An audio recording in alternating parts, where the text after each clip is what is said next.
एक बार फिर से आप सभी का स्वागत है ज्ञान आईएएस के इस एमसीक्यू कार्यक्रम में। मैं हूं अभिषेक सिंह भारद्वाज।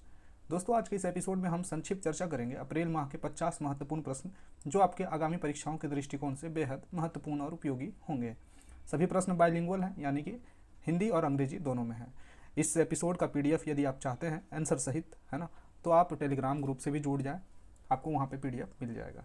तो देर न करते हुए शुरू करते हैं और देखते हैं पहला प्रश्न। पहला प्रश्न कह रहा है, लोकसभा ने किस शहर के 3 नगर निगमों को एक इकाई में विलय करने के लिए एक विधेयक को पारित किया है? हमारा विकल्प है ए मुंबई, बी दिल्ली, सी कोलकाता, डी चेन्नई। तो इस सवाल का जो सटीक जवाब हो जाएगा वो है विकल्प बी दिल्ली। लोकसभा ने दिल्ली शहर के 3 नगर निगमों को एक इकाई में विलय करने के लिए विधेयक को पारित किया है। हमारा दूसरा सवाल है, दुनिया के सबसे बड़े इलेक्ट्रिक क्रूज जहाज ने किस देश में अपनी पहली यात्रा शुरू की है? विकल्प ए चीन, B USA, C Germany, D Australia. इस सवाल का जो सही जवाब हो जाएगा वह है विकल्प ए चीन। दुनिया के सबसे बड़े इलेक्ट्रिक क्रूज जहाज ने चीन देश में अपनी पहली यात्रा की शुरुआत की है। अगला सवाल है हमारा, हिंद महासागर नौसेना संगोष्ठी IONS के पहले समुद्री अभ्यास 2022 IMSX 2022 का स्थल कौन सा है? विकल्प ए विशाखापत्तनम, बी गोवा, सी पुणे, डी देहरादून। इस सवाल का जो सही जवाब हो जाएगा वो है विकल्प बी गोवा। हिंद महासागर नौसेना संगोष्ठी के पहले समुद्री अभ्यास 2022 कहाँ आयोजित किया गया? स्थल गोवा में। अगला सवाल है हमारा, Ambedkar young entrepreneur mentor programme किस केंद्रीय मंत्रालय की एक योजना है? विकल्प है हमारा ए वित्त मंत्रालय, बी सामाजिक न्याय और अधिकारिता मंत्रालय, सी महिला और बाल विकास मंत्रालय, डी शिक्षा मंत्रालय। इस सवाल का जो सही जवाब हो जाएगा वह है विकल्प बी सामाजिक न्याय और अधिकारिता मंत्रालय। Ambedkar young entrepreneurs mentor programme जो है वो सामाजिक न्याय और अधिकारिता मंत्रालय की एक योजना है, जो कि एक नई योजना है। हमारा अगला सवाल है, टेलोमेयर टू टेलोमेयर कंसोर्टियम जो हाल ही में खबरों में रहा किस शोध से जुड़ा हुआ है? विकल्प ए कोविड-19 वैक्सीन, बी मानव जीनोम, C health care robot, D cancer की दवा। इस सवाल का जो सटीक जवाब हो जाएगा वो विकल्प बी मानव genome. Telomere to telomere consortium जो कि हाल में खबरों में रहा था वो किस शोध से जुड़ा हुआ है? तो मानव जीनोम की से जुड़ा हुआ है। अगला सवाल है हमारा, कौन सा केंद्रीय मंत्रालय भारत की विदेश व्यापार नीति से जुड़ा हुआ है? विकल्प हमारा ए विदेश मंत्रालय, बी वाणिज्य और उद्योग मंत्रालय, सी MSME मंत्रालय, डी गृह मंत्रालय। इस सवाल का जो सही जवाब हो जाएगा वो है विकल्प बी वाणिज्य और उद्योग मंत्रालय। वाणिज्य और उद्योग मंत्रालय भारत की विदेश व्यापार नीति से ही जुड़ा हुआ है। अगला सवाल है हमारा, किस मंत्रालय ने अंतर्राष्ट्रीय उड़ान योजना को शुरू की है? विकल्प ए विदेश मंत्रालय, बी नागरिक उड्डयन मंत्रालय, सी गृह मंत्रालय, डी पर्यटन मंत्रालय। इस सवाल का जो सही जवाब हो जाएगा विकल्प बी नागरिक उड्डयन मंत्रालय। नागरिक उड्डयन मंत्रालय ने अंतर्राष्ट्रीय उड़ान योजना की शुरुआत की है। अगला सवाल है हमारा, कौन सा केंद्रीय मंत्रालय स्टैंड अप इंडिया योजना की देखरेख करता है? विकल्प ए MSME मंत्रालय, बी वित्त मंत्रालय, सी वाणिज्य और उद्योग मंत्रालय, डी विज्ञान और प्रौद्योगिकी मंत्रालय। इस सवाल का जो सही जवाब हो जाएगा विकल्प बी वित्त मंत्रालय। वित्त मंत्रालय है जो स्टैंड अप इंडिया योजना की देखरेख करता है। अगला सवाल है हमारा, गणगौर महोत्सव मुख्य रूप से किस भारतीय राज्य में मनाया जाता है? विकल्प ए कर्नाटक, बी राजस्थान, सी पंजाब, डी पश्चिम बंगाल। इस सवाल का जो सही जवाब हो जाएगा विकल्प बी राजस्थान।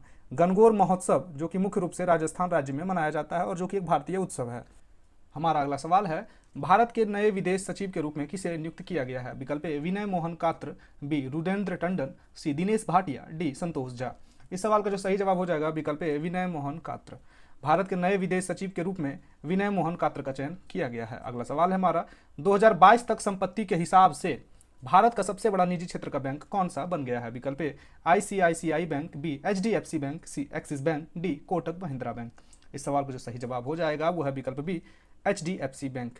2022 तक संपत्ति के हिसाब से भारत का सबसे बड़ा प्राइवेट बैंक यानी निजी बैंक जो बना है वो है HDFC बैंक। अगला सवाल है हमारा, नासा के SpaceX क्रू 4 विमान का नया नाम क्या रखा गया है? विकल्प ए प्रेरणा, बी स्वतंत्रता, सी आकांक्षा, डी ट्रायम्फ। इस सवाल का जो सही जवाब हो जाएगा वो है विकल्प बी स्वतंत्रता। नासा के SpaceX क्रूज 4 विमान का जो नया नाम रखा गया वो है स्वतंत्रता। अगला सवाल है हमारा, न्यू किस भारतीय समूह का एक सुपर एप्लीकेशन का नाम है? विकल्प ए रिलायंस जियो, बी अमेजन, सी ITC लिमिटेड, डी टाटा समूह। इस सवाल का जो सही जवाब हो जाएगा विकल्प डी टाटा समूह। न्यू जो कि टाटा समूह का एक सुपर एप्लीकेशन का नाम है। अगला सवाल है हमारा, सलवा जुडूम आंदोलन किस भारतीय राज्य से जुड़ा था? विकल्प ए पंजाब, बी छत्तीसगढ़, सी झारखंड, डी पश्चिम बंगाल। इस सवाल का जो सही जवाब हो जाएगा विकल्प बी छत्तीसगढ़। सलवा जुडूम आंदोलन जो कि छत्तीसगढ़ राज्य से जुड़ा हुआ है। अगला सवाल है हमारा, स्टॉक एक्सचेंजों में शासन के मानदंडों को मजबूत करने पर सेबी समिति के प्रमुख कौन हैं? विकल्प ए यू के सिन्हा, बी अजय त्यागी, सी जी महालिंगम, डी उर्जित पटेल। इस सवाल का जो सही जवाब हो जाएगा वो है विकल्प सी जी महालिंगम। स्टॉक एक्सचेंज के शासन के मानदंडों को मजबूत करने के लिए सभी समिति सेबी है ना, समिति के जो प्रमुख हैं वो हैं जी महालिंगम। आपको बताना है कि सेबी की स्थापना कब की गई थी और इसका हेडक्वार्टर कहाँ पर है। अगला सवाल है हमारा, किस केंद्रीय मंत्रालय ने 1757 से 1947 तक भारत के स्वतंत्रता संग्राम पर प्रदर्शनी का आयोजन किया है? विकल्प ए संस्कृति मंत्रालय, बी शिक्षा मंत्रालय, सी पर्यटन मंत्रालय, डी विदेश मंत्रालय। इस सवाल का जो सही जवाब हो जाएगा विकल्प बी शिक्षा मंत्रालय। शिक्षा मंत्रालय द्वारा 1757 से लेकर के 1947 यानी जो मॉडर्न हिस्ट्री का एरा है, इस पर भारत के स्वतंत्रता संग्राम पर प्रदर्शनी है ना का आयोजन किया है। अगला सवाल है हमारा, किस भारतीय कंपनी ने कनाडा के सबसे बड़े भुगतान संगठन पेमेंट्स कनाडा के साथ टाई अप किया है या भागीदारी की है? अगला सवाल, इस सवाल का जो ऑप्शन है Infosys, B Tata consultancy services यानी TCS, C Wipro, D NPCI. तो इस सवाल का जो सही जवाब हो जाएगा वो है टाटा कंसल्टेंसी सर्विसेज यानी टीसीएस। टीसीएस भारतीय कंपनी ने कनाडा के सबसे बड़े भुगतान संगठन जिसका नाम था पेमेंट्स कनाडा के साथ टाई अप किया है। अगला सवाल है हमारा, वेगेनर ग्रुप किस देश की एक निजी सैन्य कंपनी है? नाम याद रखेंगे, वेगेनर ग्रुप। इसका ऑप्शन है यूएसए, बी रूस, सी जर्मनी, डी चीन। तो इस सवाल का जो सही जवाब हो जाएगा विकल्प बी रूस। वेगेनर ग्रुप जो है वो रूस की एक निजी सैन्य कंपनी है। अगला सवाल है हमारा, किस राज्य ने सतलुज यमुना लिंक नहर को पूरा करने का प्रस्ताव पारित किया है? विकल्प ए उत्तर प्रदेश, बी हरियाणा, सी गुजरात, डी राजस्थान। इस सवाल का जो सही जवाब हो जाएगा विकल्प बी हरियाणा। हरियाणा राज्य ने सतलज यमुना लिंक नहर को पूरा करने के लिए एक प्रस्ताव पारित किया है। अगला सवाल है हमारा, नई किताब जिसका नाम है द मैवरिक इफेक्ट किस भारतीय संस्थान के गठन का वर्णन करती है? विकल्प है हमारा नीति आयोग, बी नेस्कॉम, सी इसरो, डी फिक्की। इस सवाल का जो सही जवाब हो जाएगा विकल्प बी नेस्कॉम। नई किताब जिसका नाम है द मैवरिक इफेक्ट वो भारतीय संस्थान का गठन का वर्णन करती है। तो किस भारतीय संस्थान का? नेस्कॉम के गठन का वर्णन करती है। अगला सवाल है हमारा, आयुष्मान भारत प्रधानमंत्री जन आरोग्य योजना को लागू करने वाली नोडल एजेंसी कौन सी है? बहुत इंपॉर्टेंट सवाल है ये। विकल्प है हमारा ए राष्ट्रीय चिकित्सा आयोग, B medical council of India, C राष्ट्रीय स्वास्थ्य प्राधिकरण, डी एम्स। इस सवाल का जो सही जवाब हो जाएगा वो है विकल्प सी राष्ट्रीय स्वास्थ्य प्राधिकरण। आप सभी को पता है कि आयुष्मान भारत प्रधानमंत्री जन आरोग्य योजना को लागू करने वाली जो नोडल एजेंसी है वो राष्ट्रीय स्वास्थ्य प्राधिकरण है। हमारा अगला सवाल है, नीति आयोग ने AIM कार्यक्रम का मुख्य उद्देश्य क्या है? विकल्प ए कौशल विकास को बढ़ावा देने के लिए, बी नवाचार को बढ़ावा देने के लिए, सी उच्च शिक्षा को बढ़ावा देने के लिए, डी पोषण स्तर में सुधार करने के लिए। इस सवाल का जो सही जवाब हो जाएगा वो है विकल्प बी नवाचार को बढ़ावा देने के लिए। नीति आयोग के AIM है ना, AIM यानी एम का जो कार्यक्रम है इसका मुख्य उद्देश्य है नवाचार को बढ़ावा देने के लिए। अगला सवाल है हमारा, केंद्रीय मंत्रिमंडल ने सेबी भारत और किस देश के वित्तीय नियामक आयोग के बीच समझौता ज्ञापन को मंजूरी दी है? विकल्प ए क्यूबा, बी मंगोलिया, सी श्रीलंका, डी बांग्लादेश।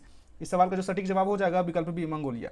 केंद्रीय मंत्रिमंडल ने भारत में और मंगोलिया देश के जो वित्तीय नियामक आयोग है यानी भारत के लिए सेबी और मंगोलिया के लिए जो भी वित्तीय नियामक आयोग है इसके बीच टाई अप किया है, समझौता ज्ञापन को मंजूरी दी है। अगला सवाल है हमारा, कौन सा केंद्रीय मंत्रालय आपराधिक प्रक्रिया पहचान विधेयक 2022 से जुड़ा जिसे हाल ही में पारित किया गया है? विकल्प ए रक्षा मंत्रालय, बी गृह मंत्रालय, सी विज्ञान और प्रौद्योगिकी मंत्रालय, डी इलेक्ट्रॉनिक्स और IIT मंत्रालय। इस सवाल का जो सही जवाब हो जाएगा विकल्प बी गृह मंत्रालय। गृह मंत्रालय आपराधिक प्रक्रिया पहचान विधेयक 2022 से जुड़ा हुआ है जिसे हाल ही में पारित किया गया था। अगला सवाल है हमारा, किस देश ने बैलिस्टिक मिसाइल शाहीन 3 का उड़ान परीक्षण किया है? विकल्प ए पाकिस्तान, बी इजराइल, सी UAE, डी बांग्लादेश। इस सवाल का जो सही जवाब हो जाएगा विकल्प ए पाकिस्तान। पाकिस्तान देश ने बैलिस्टिक मिसाइल जिसका नाम क्या है शाहीन तृतीय यानी 3 का उड़ान परीक्षण किया है। अगला सवाल है हमारा, UPSC के नए अध्यक्ष के रूप में किसे नियुक्त किया गया है? काफ़ी इंपॉर्टेंट सवाल हो जाएगा। विकल्प है हमारा रोमिला थापरी, बी अर्जुन देव, सी मनोज सोनी, डी बिपिन चंद्र। इस सवाल का जो सही जवाब हो जाएगा विकल्प सी मनोज सोनी को। UPSC के जो नए चेयरमैन बने हैं, अध्यक्ष हैं, वो उनका नाम है मनोज सोनी। अगला सवाल है हमारा, लता दीनानाथ मंगेशकर पुरस्कार के पहले प्राप्तकर्ता कौन बने हैं? विकल्प ए रतन टाटा, बी मुकेश अंबानी, सी नरेंद्र मोदी, डी अमित शाह। इस सवाल का जो सही जवाब हो जाएगा विकल्प सी नरेंद्र मोदी। लता दीनानाथ मंगेशकर पुरस्कार जो पहले प्राप्तकर्ता बने हैं वो उनका नाम है भारतीय प्रधानमंत्री नरेंद्र मोदी। अगला सवाल है हमारा, उष्णकटिबंधीय तूफान मेगी से कौन सा देश प्रभावित हुआ है? नाम क्या है? मेगी। विकल्प A Japan, B Philippines, C Indonesia, D Sri Lanka. इस सवाल का जो सही जवाब हो जाएगा विकल्प बी फिलीपींस। उष्णकटिबंधीय तूफान मेगी से फिलीपींस देश काफ़ी प्रभावित हुआ है। ये ऐसे प्रश्न हैं जो अप्रैल 2022 माह के हैं और काफ़ी इंपॉर्टेंट रहे थे समाचार की सुर्खियों में, तो इससे सवाल बनाए जा सकते हैं। ये 50 ऐसे इंपॉर्टेंट क्वेश्चन हैं जो हर एग्जाम में हर एग्जाम के दृष्टिकोण से महत्वपूर्ण है। आगे भी कुछ एपिसोड ऐसे ही आएंगे जो मंथली क्विक रिवीजन होगा। अगला सवाल है हमारा, प्रधानमंत्री संग्रहालय किस शहर में स्थित है? नाम ही क्या है? प्रधानमंत्री संग्रहालय। विकल्प ए गांधीनगर, बी नई दिल्ली, सी चेन्नई, डी कोलकाता। इस सवाल का जो सही जवाब हो जाएगा विकल्प बी नई दिल्ली। प्रधानमंत्री संग्रहालय नई दिल्ली में स्थित है। अगला सवाल है हमारा, नीति आयोग के राज्य ऊर्जा और जलवायु सूचकांक दौर 1 में कौन सा राज्य शीर्ष पर है? विकल्प ए केरल, बी पंजाब, सी गुजरात, डी उड़ीसा। इस सवाल का जो सही जवाब हो जाएगा विकल्प सी गुजरात। नीति आयोग के राज्य ऊर्जा और जलवायु सूचकांक में जो गुजरात राज्य है वह शीर्ष स्थान पर काबिज है। अगला सवाल है हमारा, किस देश ने 51 बिलियन अमेरिकी डॉलर के बाहरी ऋण चूक की घोषणा की है? विकल्प ए वेनेजुएला, बी अफगानिस्तान, सी श्रीलंका, डी ईरान। इस सवाल का जो सही जवाब हो जाएगा विकल्प सी श्रीलंका। आपको पता है अभी हाल ही में श्रीलंका में वित्तीय आपातकाल की घोषणा की गई थी। तो श्रीलंका वो देश है जिसने 51 बिलियन अमेरिकी डॉलर के बाहरी ऋण चूक की घोषणा की है। अगला सवाल है हमारा जो कि हिस्ट्री से रिलेटेड है, भगवान महावीर जैन धर्म के कौवें तीर्थंकर थे? विकल्प ए 24वें, बी 18वें, सी 12वें, डी 6वें। तो ये सवाल का जो जवाब है आप कमेंट कीजिएगा। अगला सवाल देख लेते हैं, जूलियस न्यूरेरे जिनकी 100वीं जयंती हाल ही में मनाई गई किस देश के राष्ट्रपति थे? विकल्प ए दक्षिण अफ्रीका, बी तंजानिया, सी ग्रीस, डी फ्रांस। इस सवाल का जो सही जवाब हो जाएगा विकल्प बी तंजानिया। जूलियस न्यूरेरे जिनकी 100वीं जयंती मनाई गई है वो तंजानिया के देश, जो तंजानिया देश है उसके राष्ट्रपति थे। अगला सवाल है हमारा, कोयले की कमी के कारण हाल ही में कौन सा भारतीय राज्य बिजली संकट में फंस गया था? विकल्प ए बिहार, बी उड़ीसा, सी पंजाब, डी पश्चिम बंगाल। इस सवाल का जो सही जवाब हो जाएगा विकल्प सी पंजाब। पंजाब अभी हाल ही में कोयले की कमी के कारण हाल ही में बिजली संकट से जूझ रहा था। तो इस सवाल का जो सटीक जवाब हो जाएगा वो है पंजाब। अगला सवाल है हमारा, ऑक्सफैम की हालिया रिपोर्ट के अनुसार गरीबी रेखा से नीचे रह रहे जबकि महामारी की शुरुआत के बाद हर डैश एक नया व्यक्ति अरबपति बन जाता है। आपको बताना है इसमें कि रिक्त स्थान पे कौन सा विकल्प आएगा। तो इस सवाल का जो सही जवाब हो जाएगा विकल्प सी 3.3 अरब और 26 घंटे। यानी ऑक्सफैम की हालिया रिपोर्ट के अनुसार 3.3 अरब गरीबी रेखा से नीचे रह रहे हैं जबकि महामारी की शुरुआत के बाद हर 26 घंटे में एक नया व्यक्ति अरबपति बन जाता है। अगला सवाल है हमारा, भारत में हिमाचल दिवस कब मनाया जाता है? विकल्प ए 12 अप्रैल, बी 14 अप्रैल, सी 15 अप्रैल, डी 16 अप्रैल। इस सवाल का जो सटीक जवाब हो जाएगा विकल्प सी 15 अप्रैल को। भारत में हिमाचल दिवस 15 अप्रैल को मनाया जाता है। अगला सवाल है हमारा, एलपीए का विस्तार क्या है जिसके आधार पर भारत मौसम विज्ञान विभाग यानी IMD मानसून की भविष्यवाणी करता है? विकल्प ए लंबी अवधि का औसत, बी न्यूनतम अवधि औसत, सी लंबी प्राइम औसत और डी कम से कम प्राइम औसत। तो इस सवाल का जो सही जवाब हो जाएगा विकल्प ए लंबी अवधि का औसत। एलपीए का विस्तार क्या है जिसके आधार पर भारत मौसम विज्ञान विभाग मानसून की भविष्यवाणी करता है? तो वह है लंबी अवधि का औसत। अगला सवाल देख लेते हैं। अगला सवाल है, संजोए 13 किस देश का सबसे लंबा मानव युक्त अंतरिक्ष मिशन है? विकल्प ए चीन, बी भारत, सी USA, डी UAE। इस सवाल का जो सटीक जवाब हो जाएगा विकल्प ए चीन। नाम से ही जाहिर हो रहा है कि संजोए 13 वो चीन का सबसे लंबा मानव रहित मानव युक्त मानव युक्त अंतरिक्ष मिशन है, सबसे लंबा देश का। अगला सवाल है हमारा, NROL 85 जिसे हाल ही में लॉन्च किया गया है किस देश का एक खुफिया उपग्रह है? विकल्प ए रूस, B Israel, C France, D USA। अगला इस सवाल का जो विकल्प सही हो जाएगा वो जवाब है विकल्प डी USA। NROL 85 जिसे हाल ही में लॉन्च किया गया जिसका काम क्या है? खुफिया उपग्रह। ये किस देश का खुफिया उपग्रह है? USA यानी अमेरिका। अगला सवाल हमारा, विदेशी मुद्रा प्रबंधन अधिनियम फेमा नियमों में संशोधन किया गया है जिसे LIC में डैश प्रकाशित FDI को अनुमति मिल सके? विकल्प ए 10, बी 20, सी 25, डी 50। इस सवाल का सही जवाब हो जाएगा विकल्प बी 20। विदेशी मुद्रा प्रबंधन अधिनियम नाम क्या है? फेमा नियमों में संशोधन किया गया है जिसे LIC में 20% FDI की अनुमति मिल सके। अगला सवाल है हमारा, कौन सी वैश्विक भुगतान कंपनी दुनिया की पहले क्रिप्टो समर्थित भुगतान कार्ड से जुड़ी हुई है? विकल्प A visa, B master card, सी रुपए, डी अमेरिकन एक्सप्रेस। इस सवाल का जो सटीक जवाब हो जाएगा विकल्प B Mastercard. Mastercard वैश्विक भुगतान कंपनी दुनिया के पहले क्रिप्टो समर्थित भुगतान कार्ड से जुड़ी हुई है। अगला सवाल है हमारा, तूफान और भारी बारिश से प्रभावित डरबन किस देश का एक शहर है? विकल्प हमारा ए USA, बी दक्षिण अफ्रीका, सी रूस, डी मिस्र। इस सवाल का जो सही जवाब हो जाएगा विकल्प बी दक्षिण अफ्रीका। तूफान और भारी बारिश से जो प्रभावित देश है डरबन, वो दक्षिण अफ्रीका का एक देश है। अगला सवाल है हमारा, मगर जो खबरों में रहा किस प्रजाति का नाम है? विकल्प ए एक सांप, बी मगरमच्छ, सी कछुआ, डी छिपकली। इस सवाल का जो सही जवाब हो जाएगा विकल्प बी मगरमच्छ। मगर नाम से ही जाहिर हो रहा था कि मगर जो खबरों में रहा वो किस प्रजाति का नाम है, तो मगरमच्छ। अगला सवाल है हमारा, स्मार्ट सिटीज स्मार्ट शहरीकरण सम्मेलन का मेजबान कौन सा शहर होगा? विकल्प ए चेन्नई, बी विशाखापत्तनम, सी सूरत, डी पल्लकड़ो। इस सवाल का जो सही जवाब हो जाएगा विकल्प सी सूरत। स्मार्ट सिटीज स्मार्ट शहरीकरण सम्मेलन का मेजबान जो शहर है वो नाम है उसका सूरत। अगला सवाल देख लेते हैं, महान गायक और संगीत निर्देशक प्रफुल्ल कर जिनका हाल ही में निधन हो गया है किस राज्य से हैं? विकल्प ए पश्चिम बंगाल, बी उड़ीसा, सी बिहार, डी झारखंड। इस सवाल का जो सही जवाब हो जाएगा विकल्प बी उड़ीसा। महान गायक और संगीत निर्देशक प्रफुल्ल कर का निधन हुआ था हाल ही में। ये किस राज्य से संबंधित है? तो उड़ीसा राज्य से संबंधित है। अगला सवाल है हमारा, इंडिया इंटरनेशनल सेंटर IIC जो खबरों में रहा किस राज्य या केंद्र शासित प्रदेश में स्थित है? विकल्प ए महाराष्ट्र, बी नई दिल्ली, सी गुजरात, डी मध्य प्रदेश। इस सवाल का जो सही जवाब हो जाएगा विकल्प बी नई दिल्ली। इंडिया इंटरनेशनल सेंटर जो खबरों में रहा था यह नई दिल्ली राज्य से में स्थित है। अगला सवाल है हमारा, कौन सा भारतीय सशस्त्र बल राष्ट्रीय स्तर के प्रदूषण प्रतिक्रिया अभ्यास का आयोजन करता है? विकल्प ए भारतीय सेना, बी भारतीय नौसेना, सी भारतीय वायुसेना, डी भारतीय तटरक्षक। इस सवाल का जो सटीक जवाब हो जाएगा विकल्प डी भारतीय तटरक्षक। भारतीय तटरक्षक भारतीय सशस्त्र बल राष्ट्रीय स्तर के प्रदूषण प्रतिक्रिया अभ्यास का आयोजन करता है ना। तो भारतीय तटरक्षक बल वह समूह है जो प्रदूषण प्रतिक्रिया अभ्यास का आयोजन करता है प्रत्येक साल। अगला सवाल है हमारा, भारत के पहले पोर्टेबल सोलर रूफटॉप सिस्टम का उद्घाटन किस शहर में किया गया है? विकल्प ए मुंबई, बी जैसलमेर, सी गांधीनगर, डी चंडीगढ़। इस सवाल का जो सही जवाब हो जाएगा विकल्प सी गांधीनगर।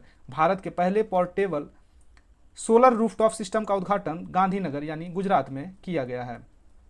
इस एपिसोड का आखिरी सवाल, अंतरिक्ष उपग्रह के खिलाफ मिसाइल परीक्षणों में पर प्रतिबंध लगाने वाला पहला देश कौन सा बन गया है? सवाल फिर से देख लेते हैं, अंतरिक्ष उपग्रहों के खिलाफ मिसाइल परीक्षणों पर प्रतिबंध लगाने वाला पहला देश कौन सा है? विकल्प ए रूस, बी USA, सी चीन, डी इजराइल। इस सवाल का जो सही जवाब हो जाएगा विकल्प बी USA यानी अमेरिका। अंतरिक्ष उपग्रहों के खिलाफ मिसाइल परीक्षणों पर प्रतिबंध लगाने वाला जो देश बना है वह अमेरिका है।